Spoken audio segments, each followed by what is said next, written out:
Good morning friends. मैं आशुतोष कुमार। आज का हमारा टॉपिक है आइसोमेरिज्म।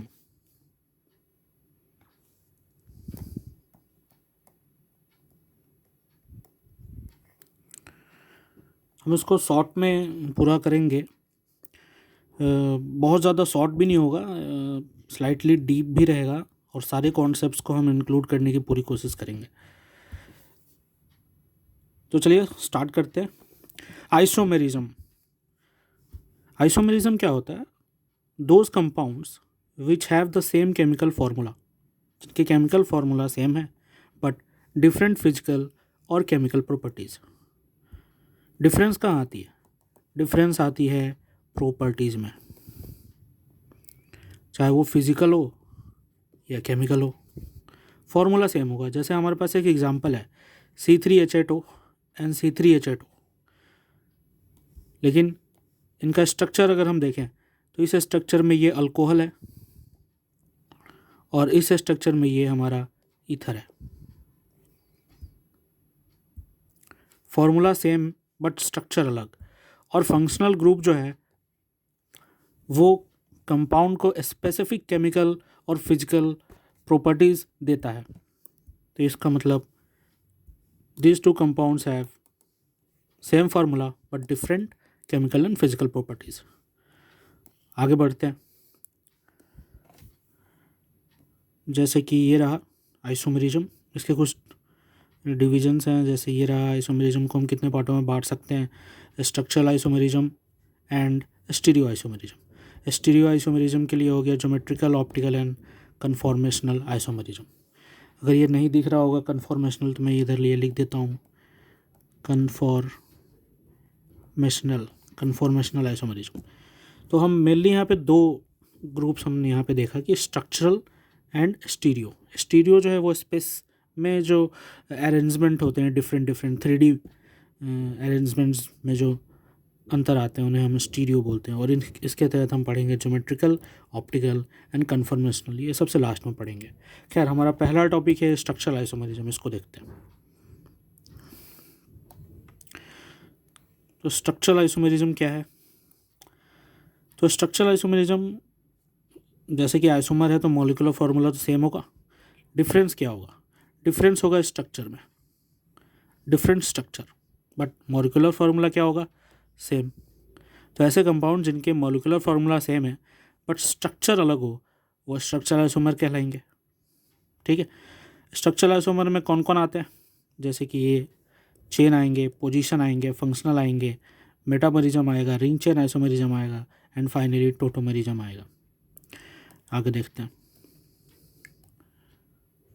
तो चेन आइसोमेरिज्म से हम स्टार्ट करते हैं। चेन, जैसे कि अगर हम नोमेनक्लेचर पढ़े हैं तो उसमें हम क्या करते हैं, लॉन्गेस्ट कार्बन चेन लेते हैं। तो ये हमारा 4 कार्बन का एक कंपाउंड है। अगर एक दूसरा कार्बन हमने लिया तो ये हमारा 4 कार्बन कंपाउंड है और यहाँ हमारा 3 कार्बन कंपाउंड है। तो इसे हम चेन बोलते हैं। नोमेनक्लेचर में हमने सब पढ़ा ही है। तो number of carbon in chain different है, यहाँ 4 है, यहाँ 3 है। ठीक है। तो अगर कार्बन चेन जो हम डिसाइड कर रहे हैं नोमेनक्लेचर के लिए वो अलग अलग हो बट उनका मॉलिक्यूलर फार्मूला सेम हो, जैसे यहाँ पे एग्जांपल है 1 2 3 4। अब हम यहाँ पे देख सकते हैं कि 4 कार्बन का एक नॉर्मल ब्यूटेन है, तो ये N ब्यूटेन है। और इसमें भी हमारे पास 4 कार्बन है, लेकिन पेरेंट कार्बन चेन जो है, जो पेरेंट कार्बन चेन है, पेरेंट कार्बन चेन जो हमारा पेरेंट चेन है वो 3 कार्बन का है। ठीक है। आईयूपीएसी नोमेनक्लेचर के अनुसार ये हो जाएगा 2 मिथाइल प्रोपेन, 2 मिथाइल प्रोपेन हो जाएगा। और नॉर्मल जो कॉमन नेम होता है वो इसको आइसो ग्रुप बोलते हैं, तो ये आइसो ब्यूटेन हो गया। ठीक है। ये दोनों के दोनों चेन आइसोमेरिज्म है। ठीक है। आगे देखते हैं, कुछ और एग्जांपल्स देखते हैं। जैसे कि ये एक एग्जांपल है n pentane, isopentane and neopentane.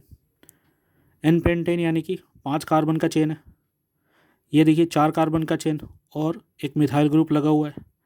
ये 3 कार्बन का चेन और एक ही कार्बन पे 2 मिथाइल ग्रुप लगा हुआ है। C5H12 C5H12 C5H12 फॉर्मूला जो है वो इसका भी वही है, इसका भी वही है और इसका भी वही है। तो स्ट्रक्चरल आइसोमेरिज्म का कॉन्सेप्ट क्या था? यही ना, स्ट्रक्चर डिफरेंट हो बट फॉर्मूला सेम हो। स्ट्रक्चर्स डिफरेंट है यहाँ पे। ये आइसोपेंटेन है और ये नियोपेंटेन है। ये 3 डिग्री कार्बन है और ये 2 डिग्री कार्बन से हमारा जुड़ा हुआ है मिथाइल ग्रुप और यहाँ 3 डिग्री कार्बन से जुड़ा हुआ है हमारा मिथाइल ग्रुप। चलिए आगे बढ़ते हैं।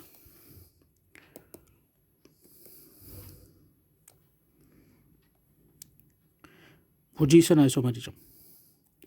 अब ये क्या है? इनके साथ भी वही होगा कि केमिकल फार्मूला तो हमारा सेम होगा लेकिन डिफरेंट होगा पोजीशन में। किसके पोजीशन में? तो कार्बन कार्बन डबल बॉन्ड के, कार्बन कार्बन ट्रिपल बॉन्ड के, या कोई सब्स्टिट्यूएंट के,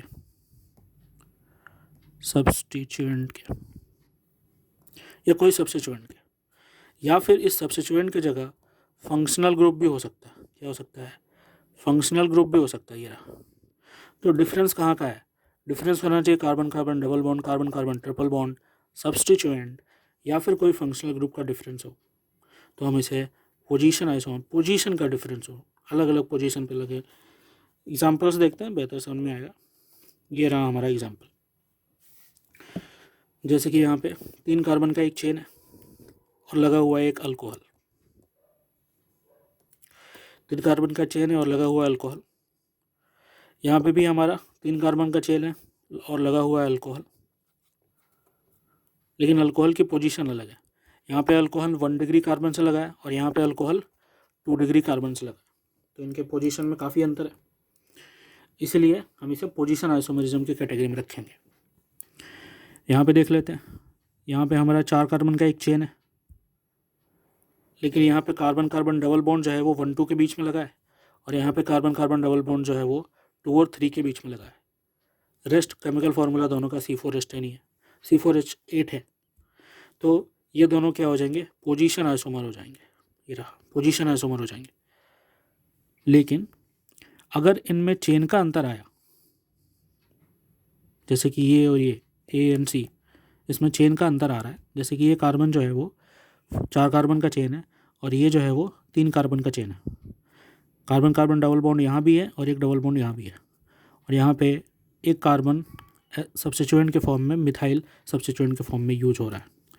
फार्मूला इसका भी वही है, C4H8, लेकिन पेरेंट कार्बन चेन यहाँ 4 का और यहाँ 3 का है, इसलिए हम इसे चेन आइसोमेरिज्म कहेंगे।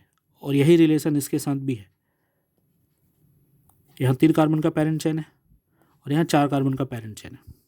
केमिकल फार्मूला दोनों का सेम ही है, इसलिए ये दोनों चेन आइसोमर हो गया, ये दोनों चेन आइसोमर हो गया और ये दोनों पोजीशन आइसोमर हो गया। समझ में आ गया होगा। कुछ और एग्जांपल्स देखते हैं। जैसे कि यहाँ पे है, ये है हमारा C3H7Cl।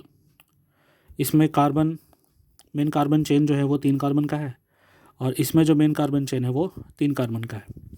तो दोनों में कार्बन चेन में तो डिफरेंस है नहीं, लेकिन पोजीशन में अंतर है। यहाँ एक फंक्शनल ग्रुप जो है, हैलाइड फंक्शनल ग्रुप, ये 1 डिग्री कार्बन पे जुड़ा हुआ है और यहाँ पे ये 2 डिग्री कार्बन पे जुड़ा हुआ है। तो ये पोजीशन आइसोमर्स हो गए। दूसरा देखते हैं, यहाँ पे कार्बन कार्बन ट्रिपल बॉन्ड 1 2 के बीच में है, यहाँ कार्बन कार्बन ट्रिपल बॉन्ड 2 और 3 के बीच में है। रेस्ट केमिकल फार्मूला C4H6 है, C4H6 है। इसका हो जाएगा 1 2 3 4 ऐसे नंबरिंग करेंगे तो ये हो जाएगा ब्यूट 1 आइन और ये हो जाएगा ब्यूट 2 आइन। ये दोनों के दोनों पोजीशन आइसोमर्स हैं। आगे देखते हैं। कुछ और एग्जांपल्स हैं हमारे, जैसे कि ये यहाँ पे अगर हम देखें तो अगर किसी पोजीशन को फिक्स कर दे, जैसे ये मिथाइल पोजीशन को फिक्स कर दे, तो इसके रिस्पेक्ट में ये जो सब्स्टिट्यूएंट है ये दूसरे नंबर पर लगा हुआ है। तो इस तरह के ग्रुप्स को बोलते हैं ऑर्थो पोजीशन। ये 1 3 है इसके रिस्पेक्ट में, तो इसको बोलते हैं मेटा पोजीशन। और ये 1 4 है तो इसको बोलते हैं पारा पोजीशन। तो 1 4 पारा होता है 1,3 मेटा होता है और 1,2 ऑर्थो पोजीशन होता है, ये सब पता होगा। खैर, तो ये सारे के सारे जो हैं वो पोजीशन आइसोमर्स हैं। क्यों? क्योंकि इसमें सब्स्टिट्यूएंट की पोजीशन में डिफरेंस है, अंतर है। ये मिथाइल 2 पे है, यहाँ मिथाइल ये 3 पे है और यहाँ मिथाइल 4 पे है। तो फंक्शनल ग्रुप अलग अलग पोजीशन पे लगे हों कंपाउंड्स में, या फिर सब्स्टिट्यूएंट भी अलग अलग पोजीशन पे लगे हों, तो उन्हें हम पोजीशन आइसोमर्स कहेंगे। दूसरा एग्जांपल है हमारे पास, ये रहा C4H11N। यहाँ पे 4 कार्बन और एक अमाइन ग्रुप लगा हुआ है, ठीक है। यहाँ भी 4 कार्बन का चेन है, लेकिन यहाँ भी अमाइन ग्रुप लगा हुआ है, लेकिन यहाँ अमाइन ग्रुप 1 डिग्री कार्बन से जुड़ा है और यहाँ अमाइन ग्रुप ये 2 डिग्री कार्बन से जुड़ा हुआ है। तो ये 1 डिग्री 2 डिग्री कार्बन तो समझ में आ रहा है ना, जैसे कि कार्बन कितने कार्बन से जुड़ा होगा उसकी डिग्री कहलाती है। अगर कार्बन जो है वो आसपास 2 कार्बन से जुड़ा हुआ है तो इस कार्बन की डिग्री हो जाएगी 2, ठीक है। और ये जो कार्बन है इस कार्बन की डिग्री हो जाएगी 1। तो हम देख रहे थे डिग्री, जैसे कि अगर हम देखते हैं ये 3 कार्बन देखते हैं, तो ये बीच वाला जो कार्बन है वो आसपास 2 कार्बन से जुड़ा हुआ है, तो इस कार्बन की डिग्री हुई 2 डिग्री। ये जो है एक ही कार्बन से जुड़ा है, इधर कार्बन नहीं इधर ही एक कार्बन है, तो ये 1 डिग्री कार्बन हो जाएगा। और ये भी एक ही कार्बन से जुड़ा है तो ये भी 1 डिग्री कार्बन हो जाएगा। तो इस तरीके से हम डिग्री डिसाइड करते हैं। जैसे कि यहाँ पे हम देख रहे हैं, तो ये जो कार्बन है ये कितने कार्बन से जुड़ा हुआ है, पहला ये, दूसरा ये, तीसरा ये, तो ये कार्बन की डिग्री हो जाएगी 3 डिग्री। लेकिन इस कार्बन की डिग्री 1 है, इसकी 1 है, इसकी 1 है, तो ये डिग्री है। और इससे हम पहचानते हैं कि डिग्री अगर अलग है कार्बन की और अलग अलग डिग्री वाले कार्बन पे पोजीशन ऑफ फंक्शनल ग्रुप या फिर सब्स्टिट्यूएंट, जैसे कि यहाँ पे ये जो फंक्शनल ग्रुप है यहाँ 1 डिग्री कार्बन पे है, यहाँ ये 2 डिग्री कार्बन पे है और यहाँ ये 3 डिग्री कार्बन पे है, तो पोजीशन में अंतर है। फॉर्मूला तो सेम है दोनों तीनों का, तो ये पोजीशन आइसोमर्स हो जाएंगे। लेकिन साथ साथ ए और सी के बीच में क्या रिलेशन है ये भी देखते हैं। तो ए और सी के बीच में अगर हम रिलेशन देते हैं तो पेरेंट कार्बन चेन तो यहाँ 4 का है और यहाँ पेरेंट कार्बन चेन 3 का है, तो चेन में डिफरेंस आ गया।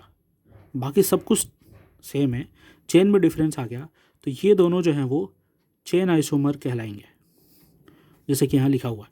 उसी तरीके से बी और सी भी देखते हैं, वो भी चेन आइसोमर हैं, बी और सी। जैसे कि ये यहाँ भी कार्बन जो है वो चेन में डिफरेंस है, 4 कार्बन का चेन है और यहाँ 3 कार्बन का चेन है, रेस्ट ऑल आर सेम, तो बी और सी भी हमारे चेन आइसोमर्स हो जाएंगे। आगे देखते हैं, आगे है हमारा पोजीशन आइसोमर है। तो पोजीशन आइसोमर हम पोजीशन आइसोमर ही तो देख रहे हैं। एक और एग्जांपल देखते हैं, जैसे डाइक्लोरोबेंजीन, ये हमारा बेंजीन है, यहाँ 1,2 पे 2 बेंजीन लगा हुआ है, यहाँ 1,3 पे 2 बेंजीन लगा हुआ है और यहाँ 1,4 पे 2 बेंजीन लगा हुआ है, ठीक है। तो ये इसमें क्या है, क्लोरीन का, अगर इसको हम फिक्स कर देते हैं, इसके रिस्पेक्ट में इसे देखते हैं तो ऑर्थो है, इस क्लोरीन के रिस्पेक्ट में इसे देखते हैं तो मेटा है, इस क्लोरीन के रिस्पेक्ट में इसे देखते हैं तो ये पारा है, ठीक है। लेकिन अगर हम इस क्लोरीन को यहाँ लगा दिया तो नंबरिंग यहाँ से चालू हो जाएगी 1 2 3, जैसे कि ये है 1 2 3, तो ये कंपाउंड और ये कंपाउंड सेम आ जाएगा, आईयूपीएसी नोमेनक्लेचर इन दोनों का सेम होगा। इसलिए ये वाला जो कंपाउंड है ये अलग नहीं है, सेम ही है। तो ये तीनों के तीनों जो है वो पोजीशन आइसोमर्स है। एक और, जैसे ये डाई क्लोरोसाइक्लोप्रोपेन हुआ, यहाँ पे 1,2 पे 2 क्लोरीन लगा है और यहाँ 1,1 पे 2 क्लोरीन लगा हुआ है, ये रहा। तो ये 2 तरह के आइसोमर्स बन सकते हैं। अगर हम चाहें कि नहीं, एक बार क्लोरीन यहाँ लगाया है, एक बार क्लोरीन यहाँ लगा दें, तो लगा के देखते हैं, तो ये फिर से यही कंपाउंड मिल जाएगा, ठीक है। तो इसके सिर्फ 2 ही आइसोमर्स हो सकते हैं, एक 1,2 और एक 1,1 वाला।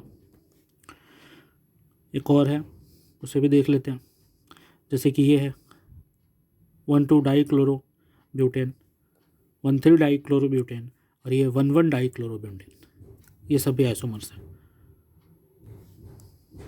आगे देखते हैं। अब आगे हमारे पास है फंक्शनल आइसोमर्स। ये क्या है? तो फंक्शनल आइसोमर में क्या होगा? फंक्शनल ग्रुप का डिफरेंस होगा, ठीक है ना। तो डिफरेंस क्या होगा? फंक्शनल ग्रुप का डिफरेंस होगा। मॉलिक्यूल्स का मॉलिकुलर फार्मूला सेम हो, जैसे यहाँ C3H6 है O और C3H6O है, लेकिन इसको हमने लिखा एक बार अल्डिहाइड फंक्शनल ग्रुप के साथ और एक बार लिखा कीटोन फंक्शनल ग्रुप के साथ, कीटोन फंक्शनल ग्रुप के साथ, और एक बार लिखा हमने अल्डिहाइड फंक्शनल ग्रुप के साथ। क्या अंतर है इनमें? तो जैसे फंक्शनल ग्रुप, हम पता है कि फंक्शनल ग्रुप्स क्या होते हैं, ये मॉलिक्यूल्स में एक एक्स्ट्रा केमिकल फीचर या फिजिकल फीचर ऐड करते हैं। खैर हमारा तो यहाँ पे आइसोमेरिज्म का काम है, तो आइसोमेरिज्म में क्या है, फॉर्मूले सेम है, फंक्शनल ग्रुप में डिफरेंस आ रहा है, एक अल्डिहाइड है एक कीटोन है, बावजूद फॉर्मूले सेम है, तो ये हमारे आइसोमर्स कहलाएंगे। ठीक उसी तरीके से हमारे अल्कोहल और ईथर भी आइसोमर्स होते हैं, ठीक है। जैसे कि हमने यहाँ देखा aldehyde ketone, alcohol ether, carboxylic acid and Easter, ये सब भी हमारे आइसोमर्स होते हैं।